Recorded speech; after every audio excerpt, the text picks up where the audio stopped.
સુરત પોલીસના cyber crime શાખાએ એક મોટા આંતરરાષ્ટ્રીય સાયબર સ્લેવરી રેકેટનો ભાંડો ફોડ્યો છે। આ કેસમાં નાસ્તા ફરતા બે મુખ્ય આરોપીઓને મુંબઈ અને બનાસકાંઠા ખાતેથી ઝડપી પાડવામાં આવ્યા છે।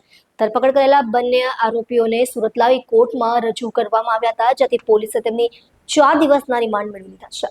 સાયબર સ્લેવરીના આંતરરાષ્ટ્રીય રેકેટમાં વધુ બે આરોપીઓ પકડાયા છે। ધરપકડ કરાયેલા બે આરોપીઓ પૈકી એક MBAનો વિદ્યાર્થી છે, જ્યારે બીજો મુખ્ય આરોપીનો સાગરીત તરીકે ઓળખાયો છે। આરોપીઓ પર આંતરરાષ્ટ્રીય સ્તરે ચલાવવામાં આવતા સાયબર સ્લેવરી રેકેટમાં સામેલ હોવાના આરોપો છે। આ રેકેટ દરમિયાન આરોપીઓ યુવાનોને ઓનલાઈન નોકરીની લાલચ આપીને ફસાવતા હતા।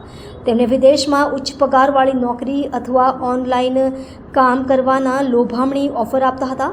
જ્યારે યુવાનો આ ઓફર સ્વીકારતા ત્યારે તેમના પાસપોર્ટ અને અન્ય કાયદેસર દસ્તાવેજો જપ્ત કરવામાં આવતા હતા।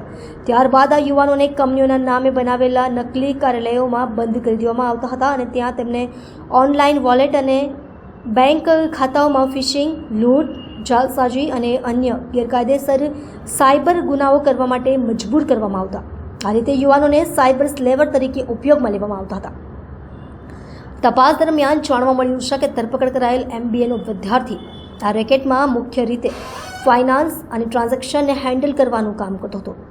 તે લૂંટેલા પૈસાને લોન શાર્કીસ અને અન્ય ગેરકાયદેસર રીતે લોન આપવા જેવી પ્રક્રિયાઓ દ્વારા વ્હાઇટ વોશ કરતો હતો। બીજો આરોપી, જે મુખ્ય આરોપીનો સાથી હતો, તે ભરતી પ્રક્રિયા અને યુવાનોને ફસાવવાના કામમાં સામેલ હોવાનું મનાય છે। સાયબર ક્રાઇમ શાખાની ટીમે આરોપીઓને ઝડપી પાડવા માટે મુંબઈ અને સાબરકાંઠા પોલીસ સાથે સંકલન કર્યું હતું। ધરપકડ પછી આરોપીઓને સુરત લાવવામાં આવ્યા અને તેમને સ્થાનિક કોર્ટમાં રજૂ કરવામાં આવ્યા। કોર્ટે પોલીસની આરોપીઓની 4 દિવસની રિમાન્ડ મંજૂર કર્યા છે, જે દરમિયાન પોલીસ તેમના કબજામાંથી મોબાઈલ ફોન, લેપટોપ અને અન્ય ડિજિટલ સાધનોનું વિશ્લેષણ કરશે અને રેકેટના અન્ય સભ્યો અને તેમના નેટવર્કને ઉડાડવા માટે પૂછતાછ કરશે। સાયબર સ્લેવરીની રેકેટમાં સુરત સાયબર ક્રાઇમ સેલે હવે બીજા બે આરોપીઓને ઝડપી પાડ્યું છે। અગાઉ અમે લોકોએ 4 આરોપીઓને ધરપકડ કરી હતી। એ 4 એજન્ટ તરીકે કામ કરતા હતા। હવે જે બે આરોપીઓને ધરપકડ કરવામાં આવેલ છે, એમાં પહેલાંનું નામ છે શશાંક સક્સેના। એ MBA છે અને આખી રેકેટમાં એમનું કામ હતું USDT ને ઇન્ડિયન રૂપીઝમાં કન્વર્ટ કરાવવાનું, અને એના માટે ટ્રસ્ટ વોલેટનો ઉપયોગ કરતો હતો। અને જેટલા બધા એજન્ટો છે, HR એજન્ટ જે ચાઇનીઝ ગેંગ સાથે કામ કરતા હતા, તો એ લોકોને જે કમિશન મળતી હતી એ USDTમાં મળતી હતી।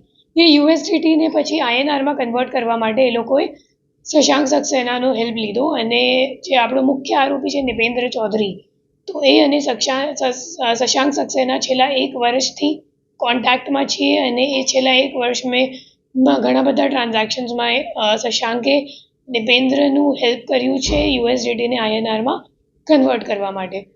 પછી બીજો આરોપી જે છે એ સબ એજન્ટ તરીકે છે, એમનું નામ છે દાનિશ, અને એ એકચ્યુઅલી સાબરકાંઠાનું છે, અને સાબરકાંઠાની આપણે લોકોએ લઈને આવ્યા છે। અને જે દાનિશ છે એના ઉપર પણ ઘણા બધા એજન્ટો છે, પણ દાનિશનો જે સબ એજન્ટ હતો આકિબ, જેને અમે લોકોએ છેલ્લે ધરપકડ કરી હતી, અને દાનિશે છેલ્લા 1.5 થી 2 મહિનામાં 2 માણસોને ત્યાં ઓલરેડી મોકલી આપ્યું છે, અને અત્યારે પણ ત્યાં કામ કરે છે મ્યાનમારમાં।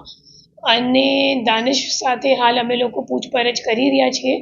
કોર્ટને અમે લોકોને 4 દિવસની બંને આરોપીઓ માટે રિમાન્ડ પણ આપી દીધી છે, અને હાલ આ દિશામાં તપાસ ચાલુ છે।